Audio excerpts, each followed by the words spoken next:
Welcome to today's episode of Technology Essentials in Education. I'm chatting with Debbie Tannenbaum today about what AI integration really looks like on the ground in an elementary school environment. Debbie has worked with younger learners for quite some time. And when I was thinking about topics to bring to you all for the podcast, the combination of AI and early learning, Debbie's a perfect person to help us jump into that conversation. She's an ISTE-certified educator who's really been spending time with Universal Design for Learning, or UDL. And so we talk about a lot of things, everything from building custom gems to use with students, to think about AI powered tools. And I should say those custom gems really for educators to use to develop things for their students. So a wide range in today's conversation. Let's get into it. This episode is brought to you by Jotform. Jotform provides an all-in-one solution to streamline administrative tasks, enhance community engagement, and foster innovation. Using their no-code drag-and-drop forms and workflows, your teams can securely collect and store data, automate tasks, and collaborate on team resources. Educational institutions are also eligible for a 30% discount on Jotform Enterprise. Head to their website to learn more. Jotform.com/enterprise/education. Welcome to the podcast, Debbie. I am so excited to chat with you today. But before we get into our conversation, would love for listeners to understand a bit about your role in education. What does your day-to-day look like? Well, every day in my job is a little bit different right now, or actually, it's always different. Right now, we're in testing season. If you've ever been involved in testing season, you know it's not your normal every day. Um, but in general, before testing season, I am really lucky. I get the opportunity to work with teachers and students. And this year, my role has really been focused on being more of a universal design for learning coach. And so I go in and I coach teachers on how to integrate universal design for learning using tech tools. And then I'm also doing that same work side by side with them, with their students, so their students are learning alongside their teachers. And so it's been really interesting work, especially in the age of Gemini, Mhm. where I can create gems to help me really customize learning based on different classrooms' needs. And I've really been enjoying it. And this year I've gotten the opportunities to do some really cool work with our enhanced autism teachers at our school, showing them how they can leverage universal design for learning and AI tools to better meet the needs of their kids. So it's been a very interesting year where I've gotten a chance to try lots of new things. Yeah, and just, the ability to have lots of conversations with your colleagues, right? Like hear about what's happening in their classrooms, particularly with the group that we're kind of zooming in on today, talking about AI in an elementary, right, education environment. So many different directions, so many things I'm sure you're hearing. And as we kind of get into that piece, I first wanted to ask you a bit about, being an ISTE certified educator. How has that shaped the way you approach your work with teachers and students? Excuse me, it totally changed everything for me. I feel like before becoming an ISTE certified educator, I kind of didn't have a system as far as how I determine how these things kind of all work together. Hmm. And, sometimes they talk about you learn all these different things as you're going through your education journey. And the ISTE certification really helped me put them all together. So it helped me see things like how universal design for learning really connected to intentional technology use. It also helped me really think about the role of rubrics and how I give my students guidelines on showing my expectations. And it just made me really think about the why. I've always Hmm. been one of those people, and I know you're the same, where pedagogy always comes first, Hmm. but it really helped me look at it and under a different lens. And now, whenever I'm doing anything with technology, I'm always looking at that, and saying, okay, how is this technology helping our students to learn better? How is it helping them to apply the learning, to synthesize the learning?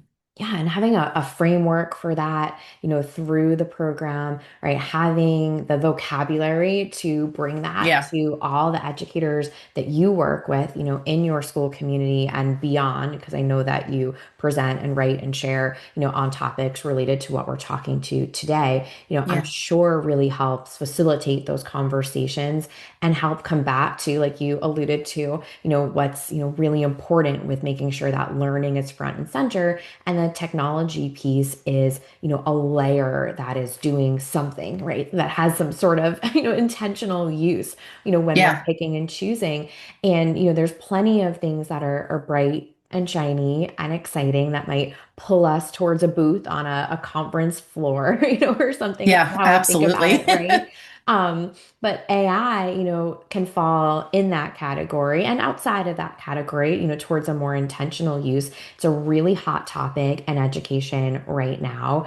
And a lot of the conversation, that I know when I'm working with schools and districts tends to center on middle school, high school, higher ed, what it means for, teachers, of course, but also for student use too. So how are you seeing AI show up in elementary classrooms or, your conversations at least with elementary educators? Well, right now, most of our tools are not approved to use with our elementary students. And so, at least in the elementary classroom, I work a lot with my fourth graders. So we'll Hmm. do things like we'll use tools like Adobe Express, which is a fantastic tool, Hmm. where we'll really start talking about how the AI works and, things like that. This year, code.org did a fabulous job of Hmm. sharing some really great activities during the hour of AI versus the hour of code, Hmm. where my students started to get the idea of how AI works. I don't necessarily feel like in the elementary school, having students necessarily using, I would consider more generative AI is Yeah. always what I have my students do. But with things like image generation, those are some really great opportunities, especially with our upper elementary learners, Yeah. to have them understand how language, that natural language affects a product is Hmm. really, really important. And so we started off with some of the activities where we just learned how machine learning worked. Hmm. And then once we understood how machine learning worked, then we started to look at different types of things inside of Adobe. Now we're doing some stuff with Canva, but Hmm. just seeing how these different tools work and seeing, the benefits of them, but also seeing how much the critical thinking we need to really put behind them and seeing when they aren't always, when sometimes they can still be a little biased. Yeah. Um, Hmm. and so that's really helped my upper elementary learners. But when we really think about it, so many of the tools we use on a daily basis have AI built Yeah. in. And I Hmm. think it's important I think a lot of times people are like, well, kids aren't using it. They're using it. They might just not understand how it works. Right. And so, tools we use on an everyday basis like Lexia and ST Math and things Hmm. like that, they all have AI built in. Yeah. Um, and so I think a lot of what I've been doing, especially with my younger grades, is exposing them to things I use AI with and really doing that modeling Hmm. piece. And just, I don't know. mhm. Yeah, I don't go know if ahead. you've played with vibe coding yet, but vibe coding Hmm. has become my new obsession. Hmm. But I do a lot of vibe coding activities for my students, and then I'm talking to them about how I've used the AI with my natural language to create things. And that there might be bugs, and they're going to be my testers. They're going to help me Hmm. determine if there's things that I'm missing in those things. And I think that that's just really important for us to model for our students because they keep talking about how we're going to do AI literacy lessons, but it's getting better. Like places like Day of AI have elementary lessons now, but on the Hmm. whole, we're waiting too late to go to middle school and high school. Yeah. And just, the strategies you shared there, of thinking aloud, of modeling, right? Of having, that transparency in terms of your choices and thought process is something that we know connects to great teaching, Yeah, regardless of what the topic is, right? I was just chatting with someone yesterday who's a high school educator. We are talking about the comparison to, an elementary read aloud, right? Like you would pause and you would say, like, I wonder what this character is thinking, or I noticed this, yeah, it made me think, right? You're modeling these ELA strategies in the same way you can when you're, embedding some AI literacy. And Debbie, I appreciate too what you mentioned about, the AI and so many tools students have been using beyond, right, the past, 3 or 4 years of the chat Yeah. GPT of it all. We're just so much more likely to point at something and say that's AI than we would have Yeah. been, in the past, where plenty of adaptive learning softwares like the one you mentioned that are prominent in elementary environments do have, right, AI working behind the scenes. And the generative AI examples for image generation like in an Adobe or in a Canva or tools kids already use is a great point too, because it's not just a chatbot, meaning, right, Right. that kids are using AI, right? It's part of some of the tools. And that kind of gets me to the next question I wanted to ask you, which is about, misconceptions. And, what are some of the biggest misconceptions you hear from educators or families about using AI with younger learners? Well, a lot of it I hear, obviously it's the common idea of cheating, Mm-hmm. which I would hope in 2026 we're past those ideas, Yeah. but you still hear them. But a lot of times I feel like parents are afraid it's going to take away or even some educators take away that critical thinking piece. Mm-hmm. And I spend a lot of time both with the teachers I work with and the students I work with really talking about the fact that when we're using any sort of AI use, we start with the human and we end with the human. And I think that's really, really important because I say to my students, I think about like we did in Adobe Express this one where they had to create a picture, a creative portrait of themselves. And so many of them were like, well, that doesn't look like me. Like, well, let's talk about why. Right. Yeah. Let's talk about the language that we need to use to get what we want. And those are the conversations that are super important no matter what Mm-hmm. we're doing. And, making sure our kids really understand that this is based on data sets, Yeah. that this is not magic, that this doesn't happen out of nowhere, um, but it's based off of data. And so the data, the what you put in is going to determine what comes out. And Mm-hmm. yes, prompt engineering has kind of evolved past where it was before, where you had to be so specific because now the Right. AI can even help you with that.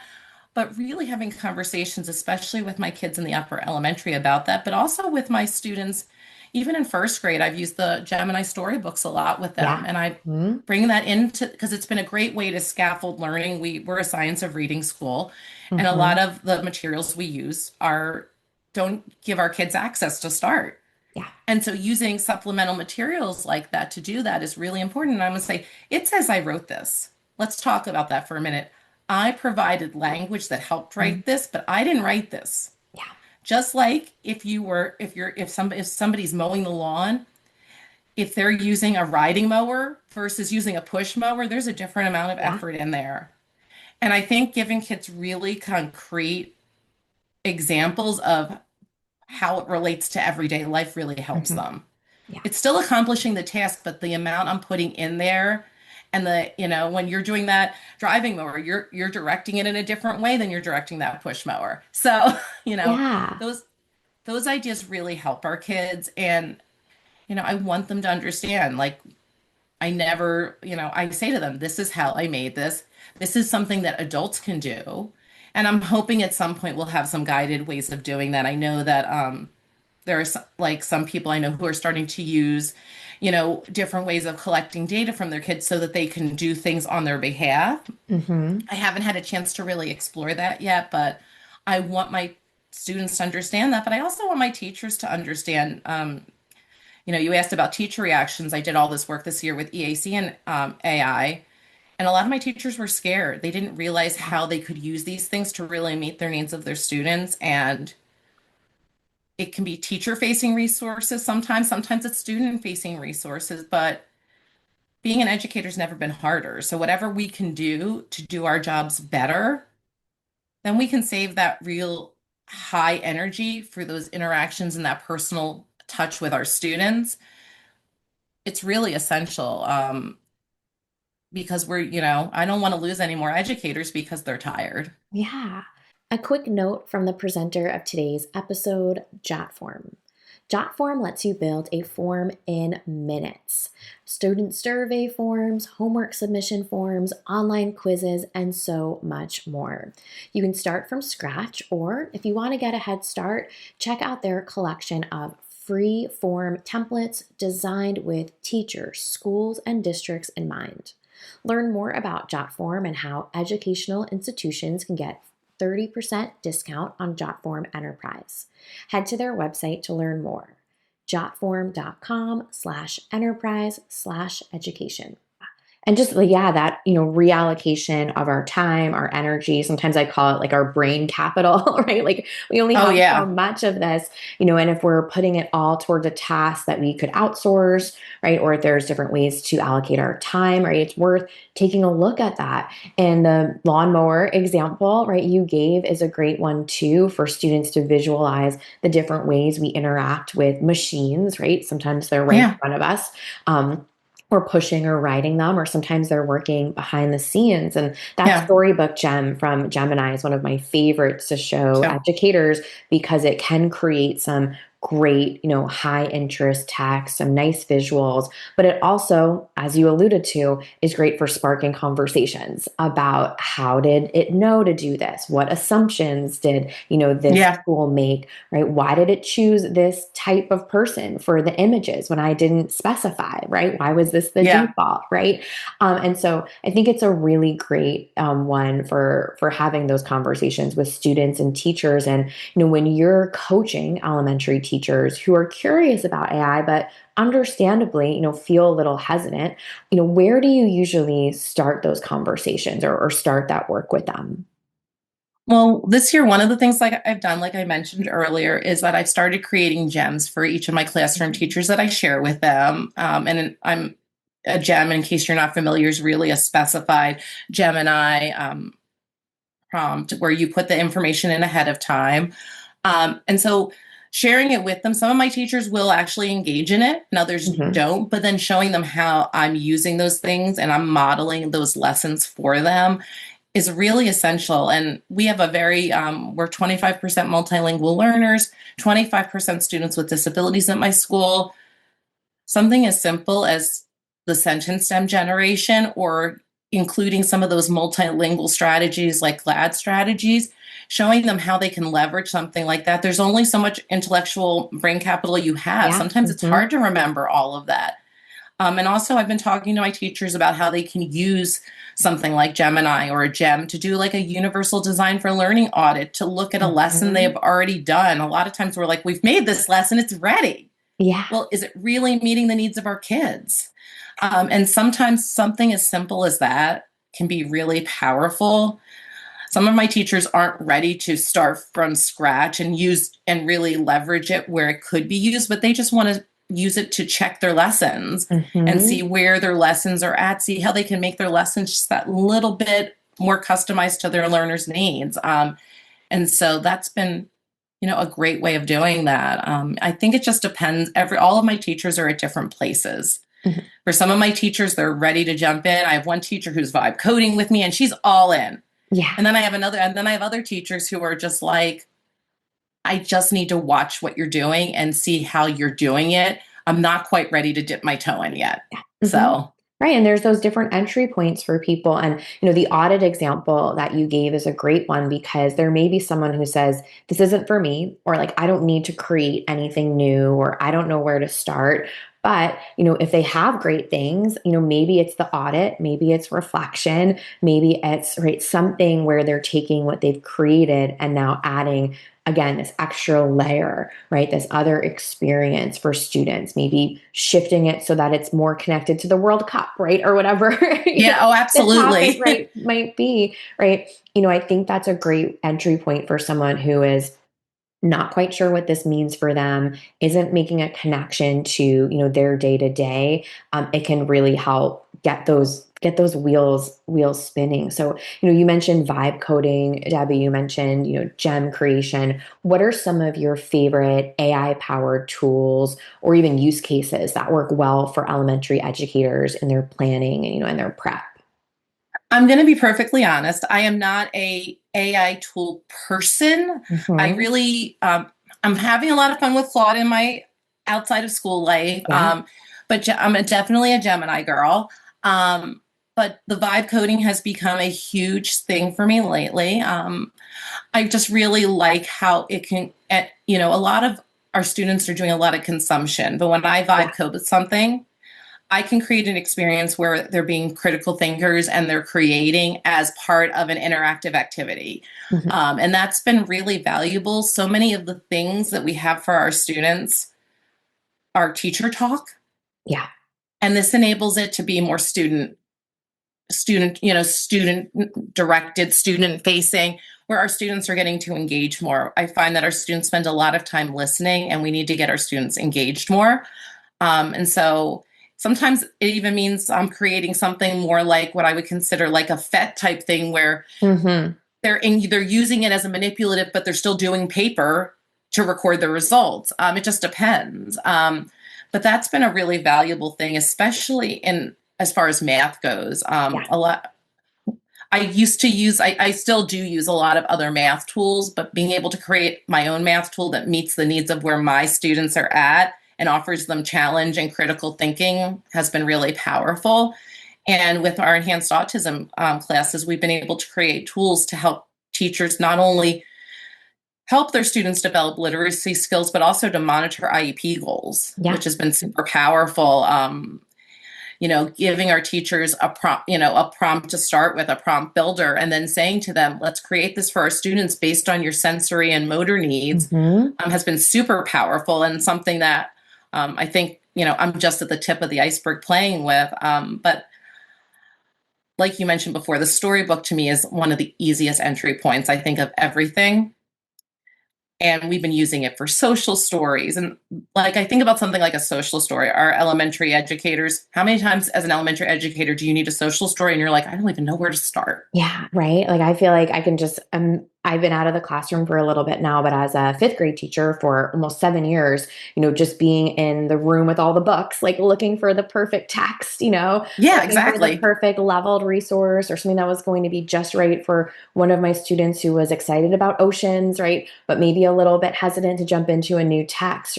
Just that idea of going to a space where you can create or find some stories is huge, right? At all levels, but particularly right in elementary where you might need to find more text for students over the course of a unit. But like we even have as far as social stories go, we have like in our enhanced population, we have kids and in our regular population as well, we have kids who are eloping, we have kids that are biting, things like that. And when we Hmm. can create a story and then even add a kid's picture in, um, so that they can see themselves in that story, I mean, it's really powerful. So like for many of my educators, they're willing to try that before they're willing to try anything else. I kind of view it like when I first started doing tech coaching, if I showed teachers how to use like Pear Deck or Flashcard Factory, Yeah. it was an easy entry. I kind of feel like the storybook is that Hmm. first easy step, because all they have to do is say, this is what I want this story to be about. And it really helps their kids.